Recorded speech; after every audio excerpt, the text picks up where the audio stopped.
overcome the quote-unquote Super Bowl hangover, so to speak? That's a good question to start us off. Well, it's what we put in place when we came here years ago. This is the 5th year now.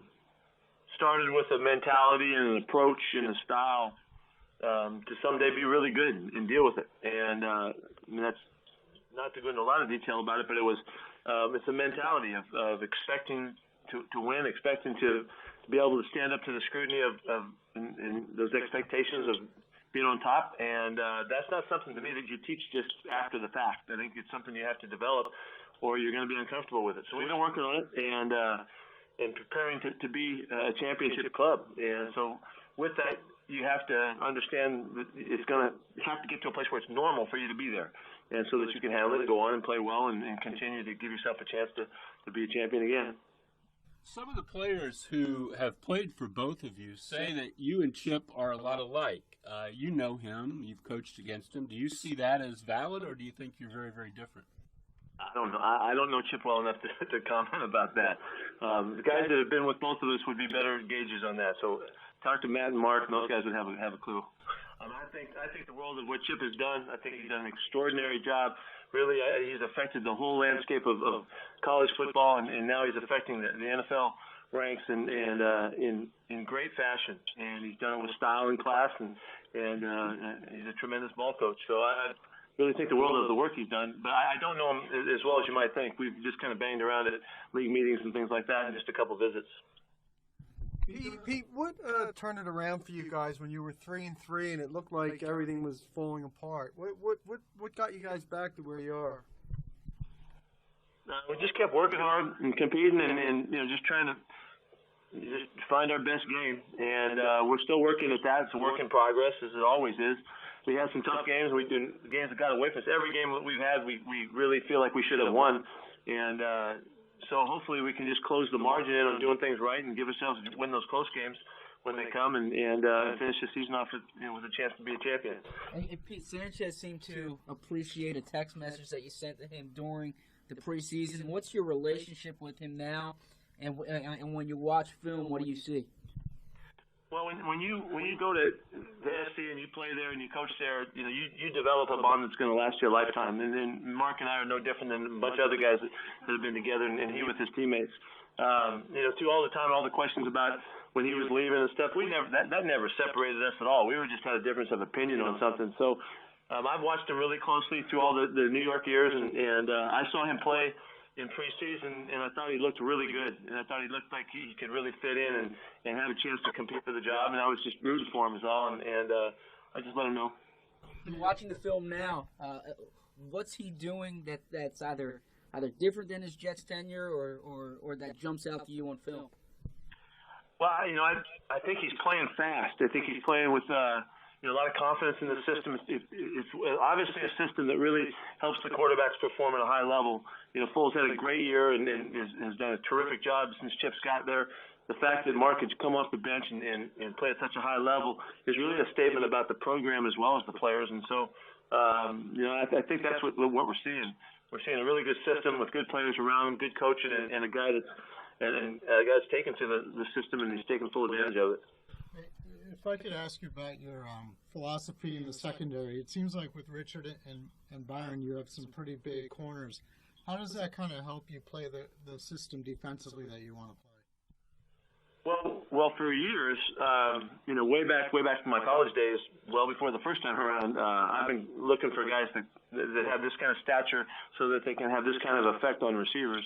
And so we just happened to hit it right with two guys at the same time. It's really rare to find tall corners and long guys with real good arm length and wingspan that can run fast enough and play. And we lucked out and hit it here when we found Brandon and Richard, and we just try to add to that. But it's all about trying to play, really, really strong man-to-man coverage on the edge and outside. And the bigger the guys are, the more factor they can play when the guys are trying to get off the line of scrimmage and when it comes time to the ball coming in and all that. Much like the guys that you have there, your guys are long and really, nice players. And both those guys have a real effect on smaller receivers and just on receivers in general. So that's really what it goes back to in a general sense. There was obviously a lot of talk a few years ago maybe about how the zone read was going to be more prevalent in the NFL, et cetera. You guys obviously still do some of it with Russell. What have you seen from teams around the league in regards of doing the zone read, and how is it? What are the challenges in stopping it? Well, it has been kind of working its way into the league, and guys use it as where they can. And see, Miami's doing a lot of stuff with it, and there's other teams that Carolina, some teams that do it with quarterbacks that have the natural ability to also to run as well as throw and be pocket guys. So it's just part of it's an opportunity in football to utilize that aspect of it. We're doing it some here, and we really like it. So it's gonna be around as long as you have quarterbacks that don't get hit. And our quarterback is really good at not taking shots and getting hit, because there's very few guys that could withstand the rigors of getting hit if they're running on a regular basis around the league. And so you have to have a guy that has a knack for it. But it's going to continue to be part of it as long as those quarterbacks have such great athleticism. There's so many guys that can run and can play, and the young guys coming out are demonstrating that. Our guy has done it, and we've seen a lot of guys that can. I'm sure you noticed on film that Sanchez did it a little bit last week, or at least actually kept the ball and ran. I mean, does it add another element to preparation for you in terms of this is another thing we got to worry about? Yeah, I've known Mark to be an extraordinary athlete out on the perimeter and his days back in college, and so when he took off against Dallas, man, I was cheering for him, and he hook slated about 9 yards, I think, on that run, which was awesome. It is certainly part of it. We know that every time that they're handing the ball off to McCoy, the quarterback can take the football out, and Mark showed that he could do it. And I know they're not featuring a lot, but we know that if we make a mistake, he'll take off and go. So, yeah, it does create an additional element for the defense, and we understand it and we respect it, and it's just part of what you got to do on defense these days. When Russell Wilson was drafted, the Eagles were very, very interested. And Russell was texting with one of their scouts during the draft. Do you remember much about that? Did you guys think that you needed to get him in the third round before the Eagles drafted? No, it didn't have to do with the Eagles at the time. We were thinking about taking him in the second round. We wanted him on our team, so John Snyder did a great job of evaluating where we'd have to go to get him. We were sweating it out because we really wanted him and believed that he would be a big factor in our team if we could get him. And so I know we got a call right after we picked from the Eagles, and they let us know that they were thinking about taking him. So that was really legit and timely, and so we were very fortunate to get him.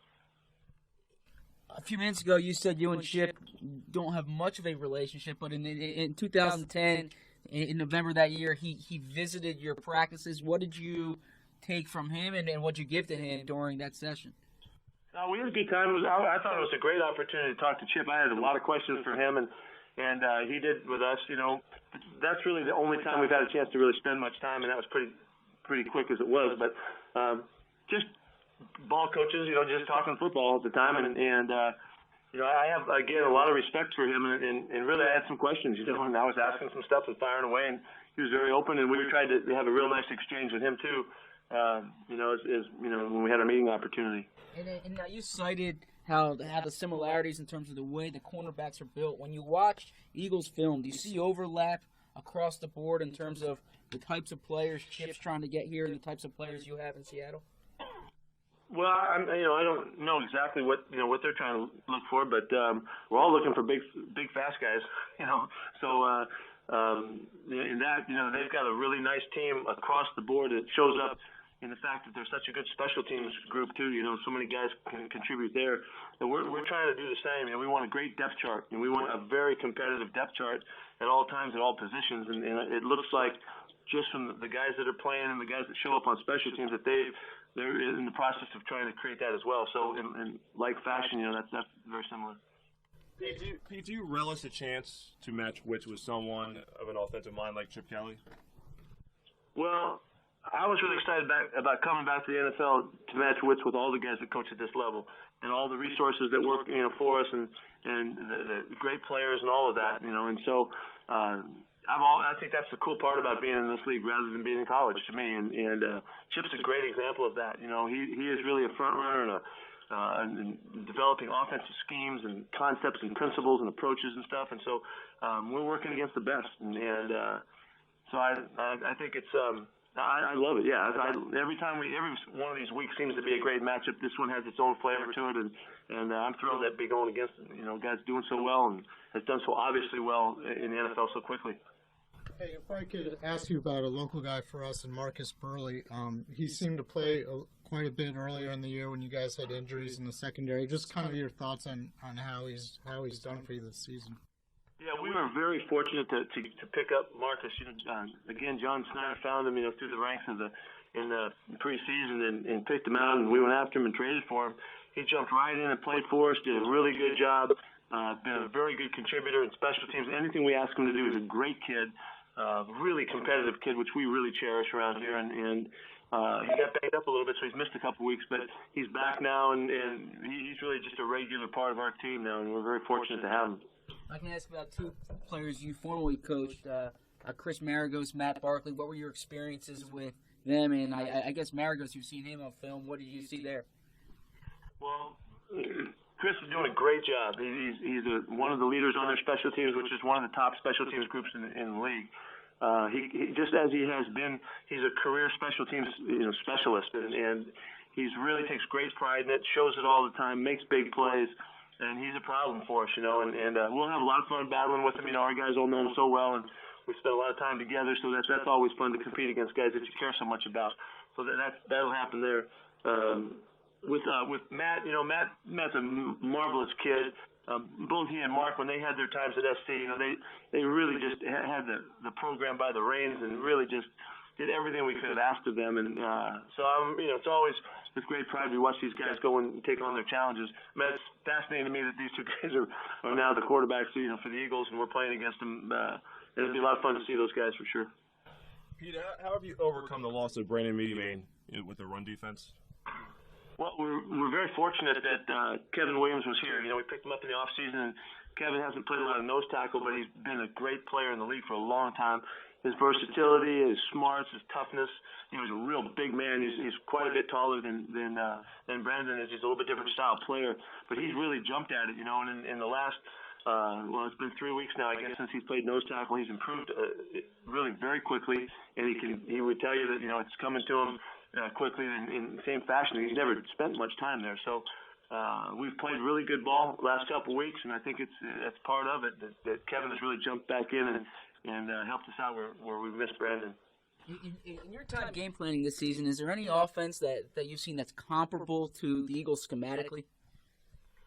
Yeah, the Dolphins. Tannehill's running it down there, and I think one of your coaches went down there, and that's a really familiar look, down there. They're doing a great job, and Ryan's running all over the place and making yards and showing how to make the offense work, and I think that's one of the best examples of it, though.